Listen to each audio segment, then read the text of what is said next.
advocacy group has been closely following the controversy. Stephen Staples is in our AChannel Ottawa studio. Thanks for being here, Stephen. My pleasure. Given all of the twists and turns of this week and the various things we've heard coming out of Parliament Hill, I'd like your take on what it is we've been hearing from our government this week. Well, you need a scorecard to keep up with it because it seems to change every day. And it's quite surprising, actually, for a government that's been known for being able to control its message and to be very focused and disciplined in terms of its message. It's really all over the place now. And it seems that this whole issue is falling like a house of cards. We started off with the revelations on Monday that Canadian former detainees that Canada has handed over to Afghan authorities were tortured.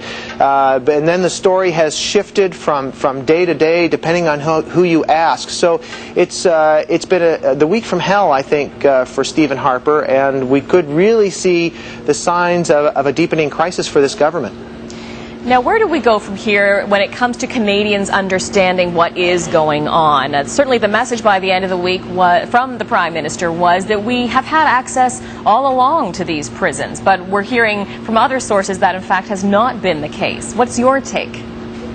Well, this whole issue of the handling of detainees and with the Canadian combat role in the southern part of the country in Kandahar has really been a ticking time bomb under the government for more than a year now.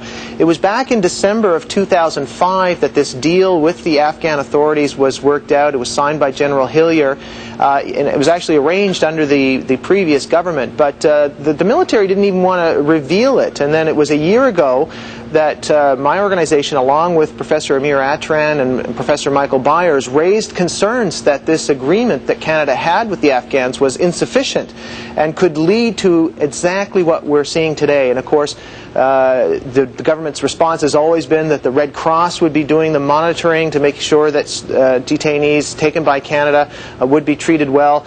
And all of that has proven to be less than forthright and truthful all along. And now the birds are coming home to roost on this, and the government's been flailing around trying to come up with the solution here. And I think Canadians are just saying, what is going on? Aren't we the good guys here? And how could we be handing these people over to torturers, unspeakable torture that's been happening to these detainees that we've taken?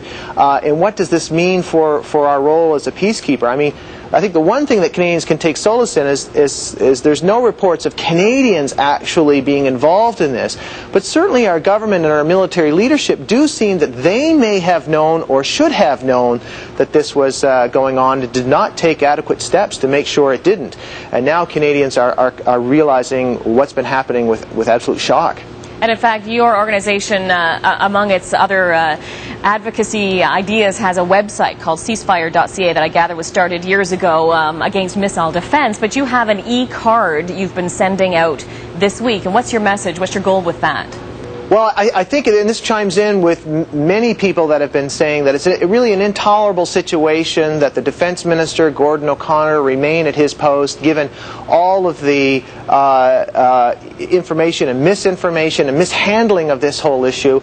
And as well, you know, we're casting an eye on General Rick Hillier as well, too, because I think he is implicated in this, and so much so that, in fact, two legal experts just this week sent a letter to the International Criminal Court asking them to investigate the actions of the Chief of Defense Staff, Rick Hillier, and the Minister of Defense, Gordon O'Connor, into their roles in this whole scandal, given the revelations that have come out that perhaps the senior military and government leadership may have or should have known what was happening to these detainees. So there's a whole chorus of people saying that it's intolerable for these people to remain in their posts. They have to step down, and we've provided a voice for citizens in terms of this. And I have to tell you, in just the last day, more than 1,000 people have sent letters into the government, and it's several going in every minute now at this point. So there really is, I think, a groundswell of demands on this government that the Defense Minister and maybe even Rick Hillier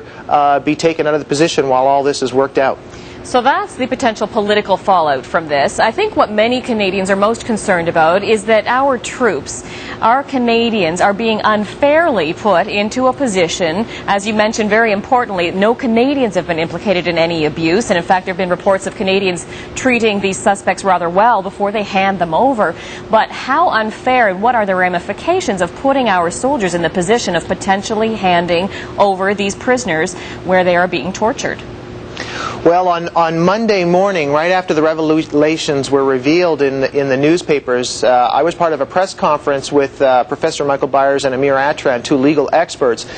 And the points that they were raising was, look, we are signatories to many international agreements that are supposed to prevent this type of thing from happening, that are against torture, the Geneva Conventions, and even the International Criminal Court, which Canada was a leader in setting up. And now we find ourselves in the position where, as a result of the torture that detainees had to endure after being taken by Canada, that our troops could be tried for war crimes as accomplices to this torture. And it would go up the chain, not just the troops on the ground, but also the senior leadership. And I think that's part of the investigation that the International Criminal Court could be looking into as a result of these allegations. So it puts our troops in a terrible position, and this has to be sorted out right away. A final comment, less than a minute left. What do you think all of this is going to do to Canadian support for the mission as a whole? Well, I think it's going to be very damaging. Already we've seen the polling numbers take a steep decline. Recent polls that came out from Strategic Council this week showed that twice as many people felt that the troops should be brought home as soon as possible, as opposed to the number of people who wanted the troops to stay until the reconstruction was done. I think the opposition parties are going to continue to hammer the government on this. There's a number of resolutions, Opposition Day motions that have been brought forward calling for a change in this and an end to the mission in Afghanistan. We're going to continue to see this going, and I think this could be a real turning point in Canadian support for this mission, and also for the government, which has so closely tied itself to the war in Afghanistan.